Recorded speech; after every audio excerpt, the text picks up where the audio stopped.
Est-ce que tu as déjà vu la face cachée de la Lune? Avec des photos, ouais. Tout ça Euh, n'existe, toutes ces photos-là n'existent pas. Même la NASA reconnaît elle-même qu'elle n'a jamais vu la face cachée de la Lune.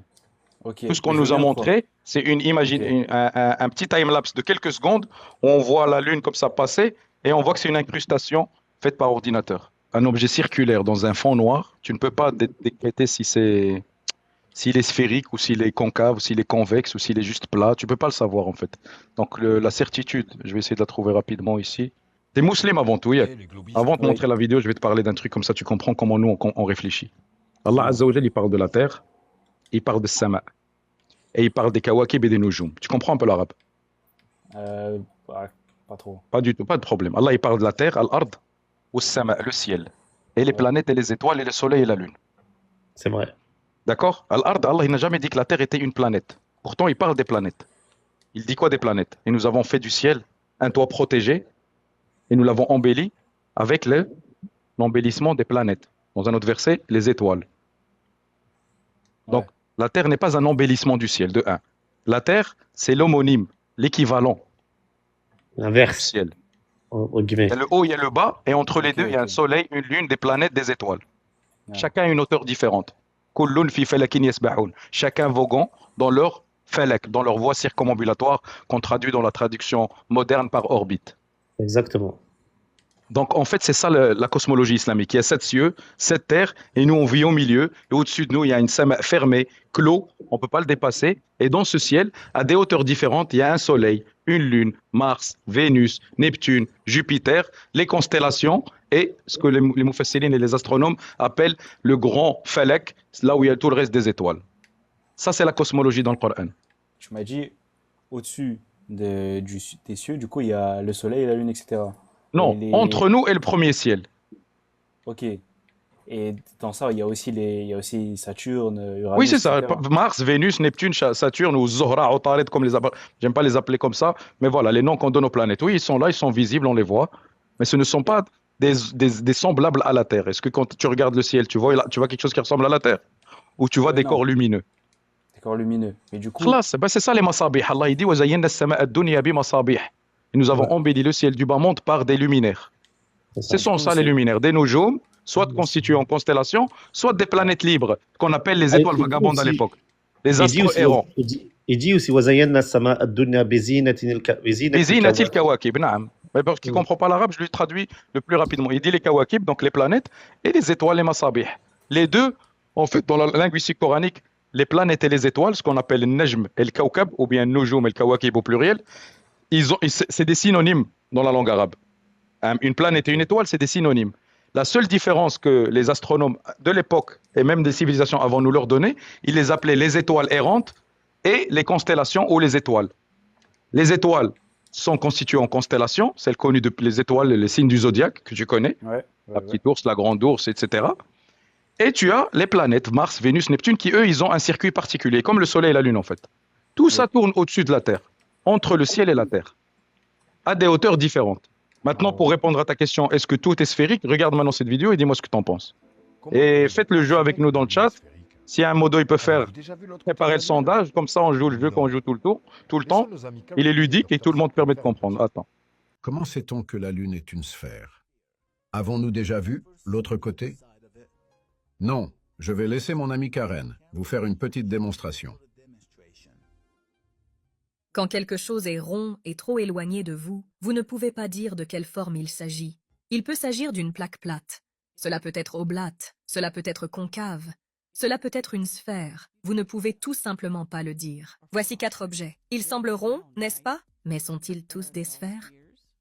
Comment le saurions-nous? Et si je vous disais qu'il n'existe qu'un seul objet qui n'est pas sphérique? Pouvez-vous dire lequel c'est? Pouvez-vous me dire comment vous l'avez su? Comment pourrions-nous même connaître la distance? Je pourrais vous dire qu'ils sont à 30 mètres et vous le croirez, mais ils ne sont qu'à quelques centimètres. Et je pourrais vous dire qu'ils font 10 mètres de diamètre, mais ils ne mesurent que 5 centimètres de diamètre. Vous ne pourriez jamais le savoir en utilisant votre appareil photo. Veuillez les regarder attentivement. Voici le seul objet qui ici n'est pas sphérique. C'est ici. Je parie que tu pensais que ça en serait un autre.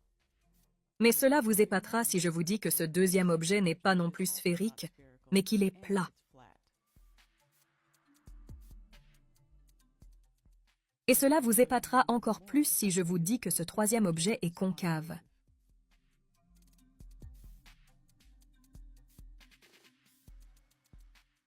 Et qu'en est-il de celui-ci? C'est le seul objet sphérique. Nous pourrions avoir un objet aplati et penser qu'il est également sphérique. Donc, voyez que quelque chose de rond ne signifie pas que c'est une sphère. Avez-vous déjà vu la Lune tourner dans le ciel? Vous en avez toujours vu un côté, ce qui empêche quiconque de dire que la Lune est sphérique. Cependant, utiliser le mot rond est correct. Une assiette est également ronde. Regardez cette Lune ici. Est-ce qu'elle a l'air ronde? Oui. Est-ce que ça ressemble à une sphère? Oui. Est-ce vraiment une sphère? Découvrons-le. Eh bien, ce n'est pas le cas. C'est plat. Vous avez encore été trompé. Selon toi, il n'y a aucune planète dans notre système solaire qui est sphérique. Pour moi, tout ce que je vois, ce sont des disques, des cercles. En fait, on les voit à travers les couches atmosphériques et on ne sait pas déterminer ni leur distance, sauf avec des théories et des formules, ou alors en se basant sur les images de la NASA. Mais en vérité, ce qu'on voit dans le ciel, je vais essayer de te montrer quelque chose de factuel, c'est des luminaires, comme Allah Azza wa Jalla les décrit.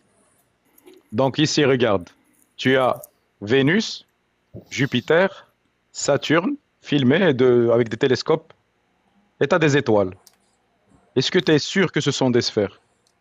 La perspective, elle joue beaucoup, en fait. De ce qu'on voit dans le ciel, ils nous ont fait croire que c'est des boules parce que c'est la doxa de la boule. Il faut que tout soit sphérique pour que la théorie du Big Bang tienne, pour que la théorie évolutionniste cosmologique elle tienne. La force gravitationnelle, elle a tout formé en sphère. La déesse gravité, force gravitationnelle, elle a tout assemblé de l'infiniment petit jusqu'à l'infiniment grand. Même la représentation de l'atome, on vous montre une boule avec deux boules, alors qu'on n'a jamais observé l'atome, on n'a jamais observé les protons, encore moins les neutrons et les protons. Tout ça, c'est de la théorisation de l'infiniment petit à l'infiniment grand. Ce qu'ils appellent infiniment petit, infiniment grand. Mais tout est fini dans la création d'Allah. Donc en fait, voilà, c'est ça la réponse à ta question. Est-ce que tout ce qu'on voit dans le ciel est rond? Pas forcément. Et même si c'était le cas, ça ne prouve en rien la forme de la Terre. C'est pas parce que le luminaire de mon salon est rond que mon salon est rond. Déjà, pour toi, personne n'est allé dans l'espace? Non. Et toutes les fusées et tout, avec les caméras qui photographient via l'espace, etc., pour toi, c'est faux? Oui, c'est fabriqué en studio, tout ça. Ouais, t'as pas vu les glitches, t'as pas vu les. Sur la Lune, Je j'ai peux vu le prouver. quelques Tout ce que trucs. je te dis là, Sabri, c'est prouvable. Là, Mais si je me mets. Sinon, je dois prendre un live. Reviens, Inch'Allah, quand c'est calme, quand il y a beaucoup de monde comme ça. Et je te diffuse les vidéos les unes après les autres des fakes de la NASA, des câbles, des harnais, des écrans verts, des bulles dans l'eau. Je veux bien te croire que si tu Attends, me dis mais oui ou non, pendant t'as un des preuves. mois. Moi, j'ai Eh juste ben, envie si de tu me te crois dire sur oui ou non. parole et après tu veux les preuves, eh ben, sache que tout ce qui a attrait à l'espace, c'est du cinéma. Non, mais Romain, j'ai pas besoin de preuves, juste voir c'est quoi ta vision des choses comparée à ce qu'on a, nous, de base, en tant que personnes qui sont, comment dire, Ben, la vision de base, c'est ça, c'est qu'ils ont menti sur la forme de la Terre depuis Copernic et Galilée, même depuis Pythagore, et qu'aujourd'hui, ce scientisme moderne essaye par tous les coups de prouver une philosophie, un dogme ésotérique qui n'a rien à voir avec la réalité. C'est une idée philosophique et dogmatique depuis Pythagore. Pythagore, c'est le premier qui a la science de l'astronomie, elle s'appelait avant la science de la sphérique. C'est Pythagore qui est le premier à avoir mis des idées de croyances, ses croyances à lui, le panthéon grec, les planètes, la croyance en ces dieux qu'il considérait dans les cieux, qu'avec des forces divines, il les a dessinés en boules. Parce que la forme parfaite, selon lui, d'une divinité doit être sans angle, sans tortuosité, infinie. Et la forme géométrique qui correspond le mieux pour représenter cet idéal dogmatique, c'était la sphère. Il a dessiné des sphères. Et depuis, cette idée n'a cessé d'évoluer à travers les âges. C'est passé par Ptolémée, par Platon, par Kepler, par Newton, jusqu'à Copernic et Galilée, qui lui, il est venu, il a délogé la Terre de sa place centrale, donc le modèle géocentrique qui a duré jusque-là, pour la mettre autour du Soleil, pour une idée encore philosophique, dogmatique, parce que le Soleil, pour eux, ça représente la représentation de leur divinité, et on fait tous tawaf, la circumambulation autour de leur Dieu Soleil, parce que le Soleil, c'est la représentation d'une idée chez eux. Mais en fait, dans les faits, on ne peut pas dire que c'est des sphères. Tout ce qu'on voit, on appelle ça le disque lunaire, le disque solaire. La Terre n'a jamais été, dans aucune civilisation avant ça, une planète. Elle a toujours été considérée comme le royaume des vivants. C'est comme ça qu'on l'appelait. Alam al-Malakut. En islam, on l'appelle Al-Ard. Dans toutes les langues, on l'appelle Al-Ard. Même en Ouais. anglais, elle s'appelle Earth. C'est la même chose que Ard. RS, dans toutes les langues. Tu reviens en langue ancienne, elle n'a pas la domination de Kaukab, qui est le nom propre des planètes. Planète, c'est un astre, un corps céleste, un corps qui vogue en haut, au-dessus de nous, dans le ciel. La Terre n'est pas dans ce ciel. C'est ça que tu dois comprendre. C'est que la Terre, c'est le bas, le ciel, c'est le haut, les planètes et les étoiles, le soleil et la lune, ce sont des corps célestes. Ils ont un rôle. Allah a donné un rôle pour chacun de ces astres. Le soleil pour calculer les moments de la journée, les salawats, la lune pour calculer les prières et les mois, pour calculer les rentrées des mois, les rituels, etc. Les étoiles pour s'orienter, embellissement et projection, comme tu sais, contre les shayatines pour les musulmans. Ça veut dire que toutes les images d'astronautes, même les grands astronautes connus, genre les Mhm. Français, genre Thomas Pesquet et tout, Ouais, quand ils sont dans des vaisseaux spatiaux avec la gravité et tout avec ça la c'est faux. pesanteur. Avec la pesanteur, Exactement, pardon, ouais. c'est faux. Ouais. Je peux te le prouver avec une petite vidéo si tu veux. Omar, Naam, habibi. montre-lui les vidéos, tu sais, des fusées qui tapent le dôme. Peut-être ça Oui, je peut peux le lui prendre. montrer ça, mais vu que ça, ouais, je vais lui montrer ça après. Mais on va montrer à tous Inch'Allah. Buster Keaton. Cette vidéo, je pense qu'elle fait réfléchir beaucoup de gens, même si c'est pas the vidéo, mais comme elle est courte. Salutations à tous. J'étais en train de voir une vidéo amusante sur YouTube à propos des incroyables acrobaties de Buster Keaton, et j'ai vu quelque chose que j'ai trouvé drôle. Le clip qu'on voit comprend un petit segment où l'on parle de l'utilisation de câbles par Buster Keaton dans l'une de ses acrobaties volantes. Regardons le clip. En poursuivant chaque image, on peut voir le câble qui soulève le bas de la veste de Keaton pendant qu'il court, et un deuxième câble qui gonfle le bas de son dos pendant qu'il vole.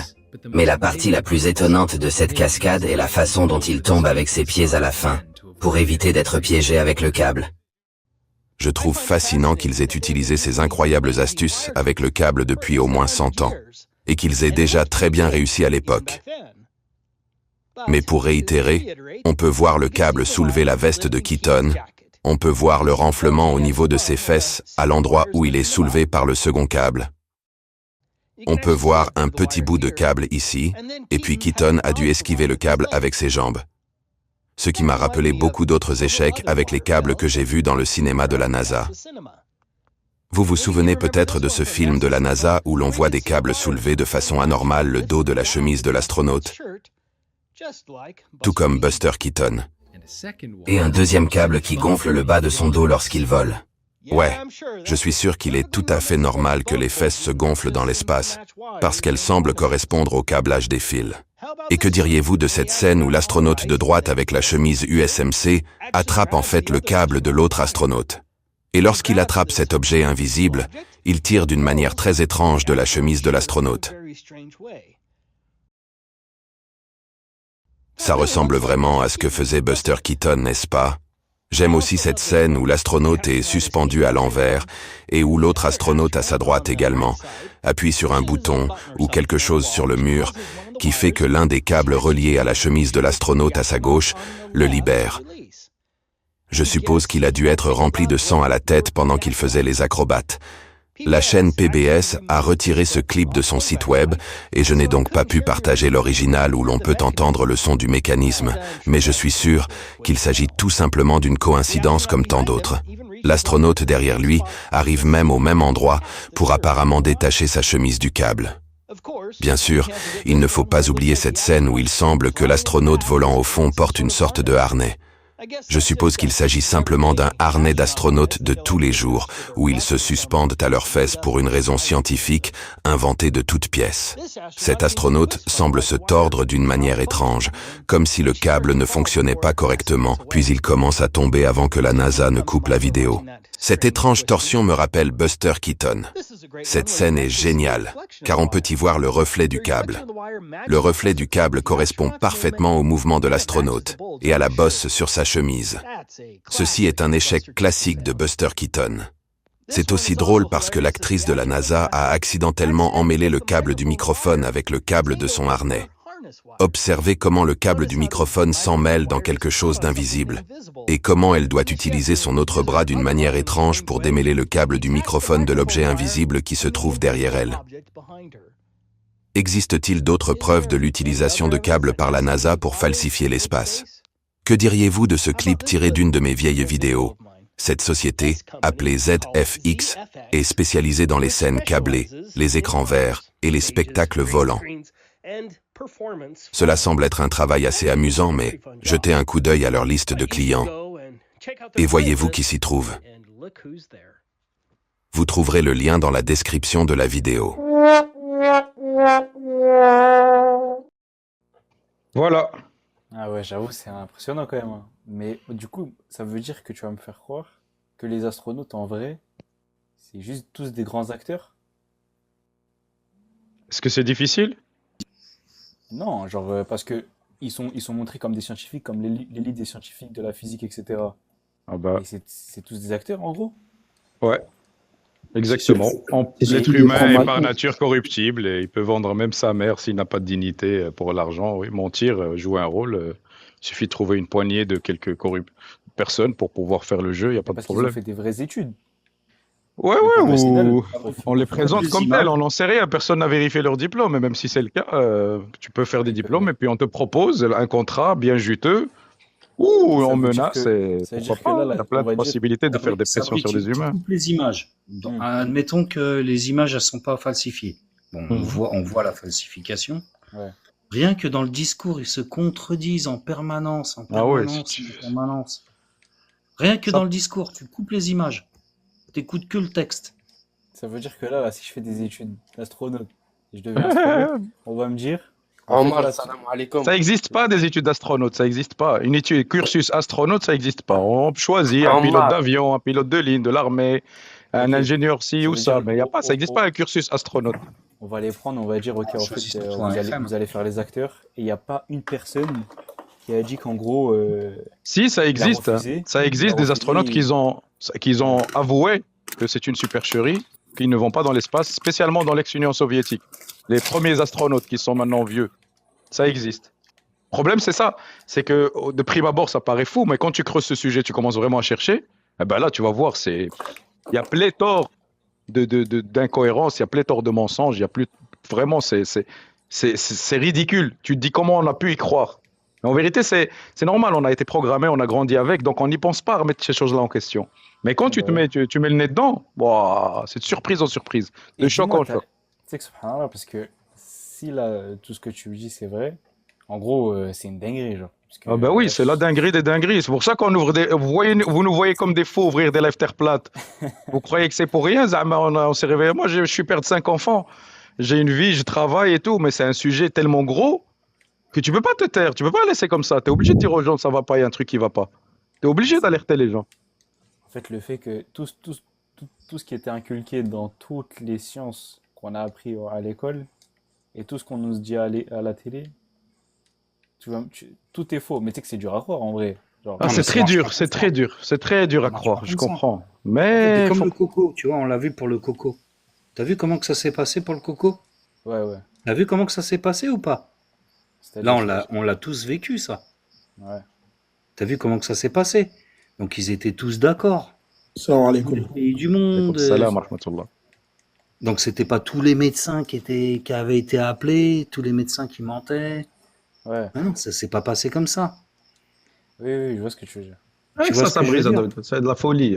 Comment ils ont manipulé, ils C'est ont fait un fait rentrer à la maison indéniable 7 qui s'est milliards de passé. personnes chez eux, ils les ont masqués comme des kelbs, ils les ont fait piquer avec des trucs expérimentaux. Et ça doit, normalement, après le Covid, normalement, la jeunesse, elle doit se réveiller.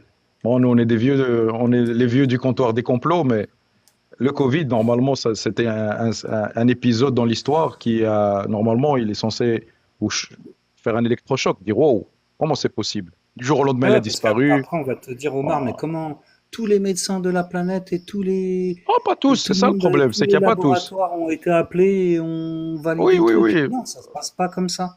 Ça se passe exactement. jamais comme ça. C'est compartimenté. Ça qu'il faut comprendre, c'est le Exactement. compartimentage des tâches. Exactement. Toi, quand imagine-toi, Sabri, toi, d'être dans une boîte, tu travailles, peu importe ton poste, que tu sois ouvrier, employé, cadre. Est-ce que tu es au courant de tout ce qui se passe à toutes les sphères et toutes les hauteurs de cette société, de cette multinationale? Non, tu es au courant de ton poste, tu fais ton job, dans ton département à la limite. Mais c'est tout. Ce qui se passe en Exactement. haut, tu ne sais pas, chez les PDG, chez les CEO, chez les actionnaires encore moins, chez la grande filiale qui détient ta multinationale encore moins, et ainsi de suite. Donc c'est le compartimentage des tâches. Toi, tu fais ton diplôme, tu vas travailler. Là, tu fais t'es graphiste. Même là, le domaine des satellites et tout. Tu crois que Zama, c'est centralisé, tout est fabriqué. Non, il y a une pièce qui vient de là. Toi, tu t'occupes de ce côté-là. Et puis, on rassemble ça dans un endroit et on te fait croire qu'on envoie des satellites. Mais en vérité, il n'y a pas de satellites. Ce qu'il y a dans le ciel, ce sont des trucs qui volent à 20, 30, 40 kilomètres, qui cartographient le climat, les désastres, ils s'occupent de plein de choses, de l'imagerie. Mais c'est tout. Mais des trucs en orbite à 36 000 kilomètres, Il est en c'est du pause, là, pipeau. Sabri. Après, Inch'Allah, quand tu verras les interviews d'anciens astronautes, de comment ça se passe à l'intérieur, de la NASA, ses origines, qui sont ceux qui ont fondé la NASA, tout ça, il faut comprendre l'histoire de la cosmologie, parce qu'en fin de compte, la Terre plate, c'est qu'une porte que tu ouvres sur une supercherie bien plus grande. C'est l'occultation d'Allah Azza wa Jal et du Créateur et vouloir imposer une doctrine athéiste, matérialiste, évolutionniste, nihiliste. C'est ça l'idée. Mais la Terre plate, c'est que l'entrée. Pourquoi? Après, le pourquoi du mensonge, c'est la question la plus importante pour moi. Une fois que tu comprends qu'ils ont menti, vient la question de pourquoi ils ont menti. Et là, c'est un autre volet de l'histoire. Là, c'est un autre chapitre beaucoup plus gros, et c'est le plus important pour moi. Mais la forme de la Terre, une fois c'est élucidé, c'est très facile. Quelqu'un qui est sérieux, qui cherche, qui est sincère, il n'a pas besoin de plus que 2-3 jours, de quelques vidéos, quelques recherches, quelques documentaires pour comprendre la supercherie. Mais après, le pourquoi, ça demande un peu plus de temps. Faut pas oublier, nous on est des musulmans avant tout. Et on sait qu'il y a un shaitan qui a un objectif. L'objectif, c'est de me ramener un max de gens avec lui. Donc, Exactement. et les gens, il y a des gens qui l'adorent physiquement et spirituellement. Et c'est eux qui. Aujourd'hui, on peut le prouver, on l'a déjà prouvé dans plein de lives. Ceux qui dirigent le monde aujourd'hui, ce sont bien des adorateurs d'Iblis. Et donc, ils sont les exécutants A'oudou en billah. chef de son projet d'égarement de l'humanité entière. Et nous sommes tous victimes. Peu importe notre croyance, notre origine, nous sommes tous victimes de cette élite sataniste qui a pris le monde en otage et qui aujourd'hui contrôle les finances, la connaissance, l'histoire, la politique, le social, il contrôle tous les aspects de nos vies, qu'on le veuille ou non. Tu n'as pas choisi la façon dont tu as été instruit, l'information qui t'arrive, tu contrôles rien en fait. Tu reçois, tu es sujet à ça, tu n'as pas de contrôle sur ça. Donc Non, mais après, il n'y a pas que les musulmans, Omar. Moi, je suis pas non, musulman. tout le monde, je viens de dire tout le monde. Je Oui, viens de bien le sûr, dire. non, mais Tout le bien monde sûr, je te connais, est soumis à je te connais. cette doxa. Mais c'est important de le souligner parce que en fait, ce qui craignent le plus, c'est qu'on salit tous ensemble.